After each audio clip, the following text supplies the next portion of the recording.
एकादशी पर मरने वालों को मिलता है स्वर्ग, लेकिन नहीं मिल पाता अन्न का एक भी दाना। जाने क्यों रहना पड़ता है भूखा। इंदिरा एकादशी का व्रत 28 सितंबर को किया जाएगा। इस दिन भगवान विष्णु की विधिवत रूप से पूजा अर्चना और पितरों के नाम का श्राद्ध वरदान करने का विशेष महत्व है। एकादशी के मौके पर आज हम आपको बताएंगे कि आखिर एकादशी के दिन स्वर्ग लोक पहुंचने वाली आत्मा को भूख क्यों रहना पड़ता है। पितृपक्ष चल रहे हैं और इन दिनों पितरों के नाम का श्राद्ध कर्म, दान और तर्पण करने का विधान है। शास्त्रों व पुराणों के अनुसार पितृपक्ष में पितरों के नाम का श्राद्ध कर्म करने से पितर प्रसन्न होते हैं और पितृदोष से भी मुक्ति मिलती है। गरुड़ पुराण के अनुसार एकादशी का व्रत रखने वाले व्यक्ति की अगर मृत्यु एकादशी के दिन हो जाए तो उसकी आत्मा सीधे स्वर्ग लोक में जाती है और व्यक्ति जन्म मरण के बंधन से मुक्त होकर मोक्ष को प्राप्त करता है। लेकिन एकादशी के दिन मृत्यु होने वाली आत्मा को स्वर्ग लोक में भूखा रहना पड़ता है। आइए जानते हैं आखिर ऐसा क्यों होता है। नमस्कार दोस्तों, आप सभी का स्वागत है हमारे YouTube चैनल पर। आपसे अनुरोध है कि चैनल को सब्सक्राइब करें और कमेंट में जय श्री नारायण लिखकर परमात्मा को अपना आभार व्यक्त करें। परिजनों के बीच भटकती है आत्मा। गरुड़ पुराण समेत अन्य पुराण में बताया गया है कि जब किसी व्यक्ति की मृत्यु हो जाती है तो यमदूत उस आत्मा को अपने साथ यमलोक लेकर जाते हैं, जहां उसके पाप व पुण्य के कर्मों का लेखा जोखा होता है। फिर 24 घंटे बाद ही आत्मा को उसके घर वापस छोड़ देते हैं। यमदूत द्वारा छोड़े जाने के बाद मृत व्यक्ति की आत्मा अपने परिजनों के बीच भटकती रहती है और परिजनों को पुकारती है, लेकिन उस आत्मा को कोई सुन नहीं सकता। परिजनों को रोते बिलखते देखकर आत्मा फिर से अपने शरीर में प्रवेश करने की कोशिश करती है, लेकिन यमदूतों के पाश में बंधे होने के कारण आत्मा ऐसा नहीं कर पाती। इसीलिए एकादशी के दिन आत्मा को रहना पड़ता है भूखा। एकादशी के दिन जिस व्यक्ति की मृत्यु हो जाती है वह सीधे स्वर्ग लोक में जाती है, लेकिन उनको वहां पर इस दिन भूखा ही रहना पड़ता है। गरुड़ समेत अन्य पुराण के अनुसार एकादशी के दिन स्वर्ग समेत सभी लोकों में भंडारा बंद रहता है, जिसकी वजह से इस दिन आत्मा को भूखा ही रहना पड़ता है। इस दिन स्वर्ग लोक में सभी एकादशी का व्रत रखते हैं। हालांकि व्यक्ति से जुड़े पाप व पुण्य के लेखा जोखा समेत सभी कार्य किए जाते हैं, लेकिन इस दिन भोजन किसी को नहीं मिलता है। स्वर्ग लोक की तरह बैकुंठ धाम में भी भंडारा बंद रहता है और भगवान विष्णु व माता लक्ष्मी समेत बैकुंठ धाम में रहने वाले सभी एकादशी का व्रत करते हैं। इंदिरा एकादशी का महत्व।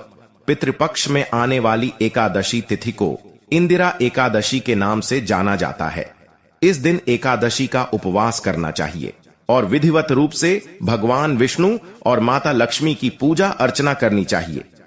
साथ ही इस दिन पितरों के नाम का दान व श्राद्ध कर्म करने का विशेष महत्व है।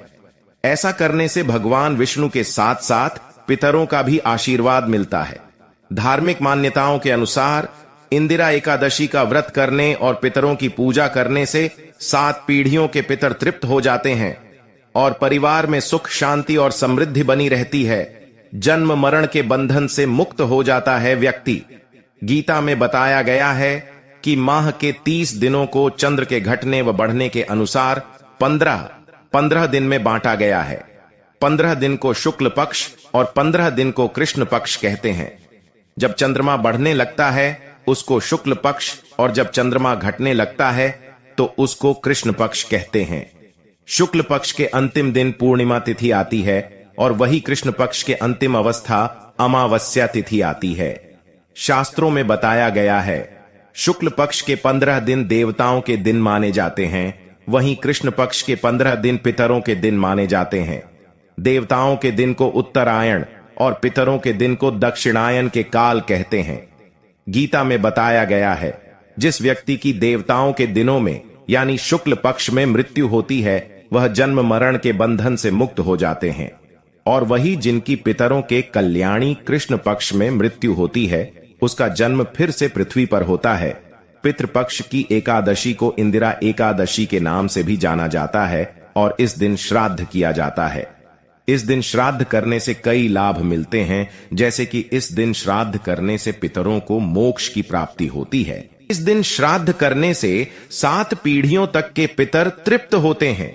इस दिन श्राद्ध करने से परिवार में सुख शांति और समृद्धि बनी रहती है। इस दिन श्राद्ध करने से दिवंगत लोगों की आत्मा को शांति मिलती है। इस दिन श्राद्ध करने के लिए इन बातों का ध्यान रखना चाहिए। इस दिन उन लोगों का श्राद्ध किया जाता है जिनकी मृत्यु किसी भी माह की एकादशी को हुई हो।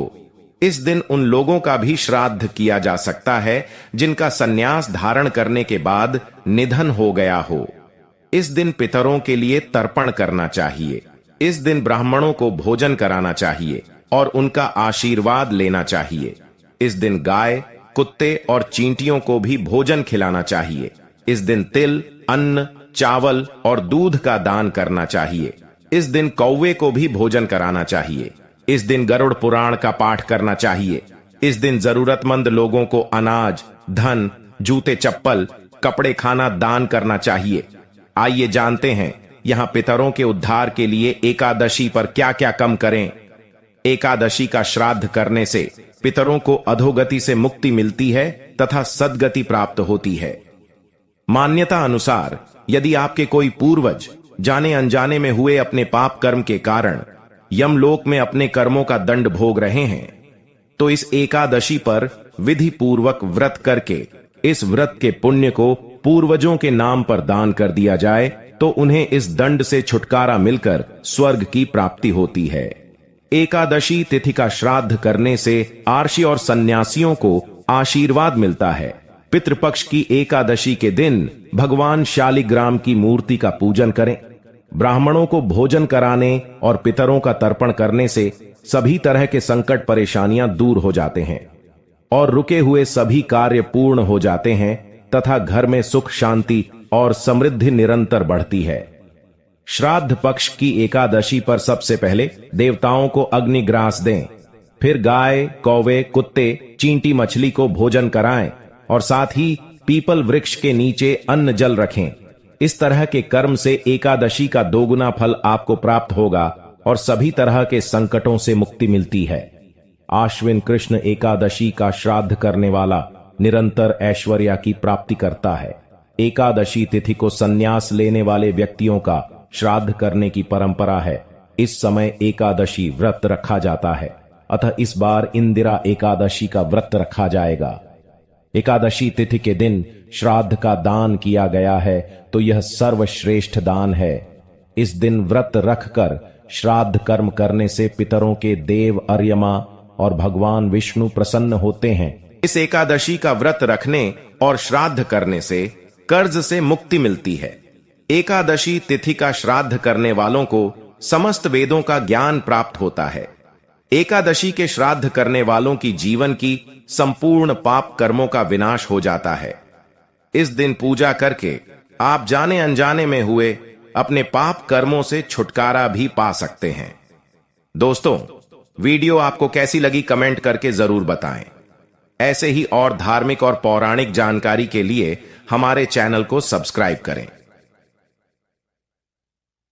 जय श्री नारायण।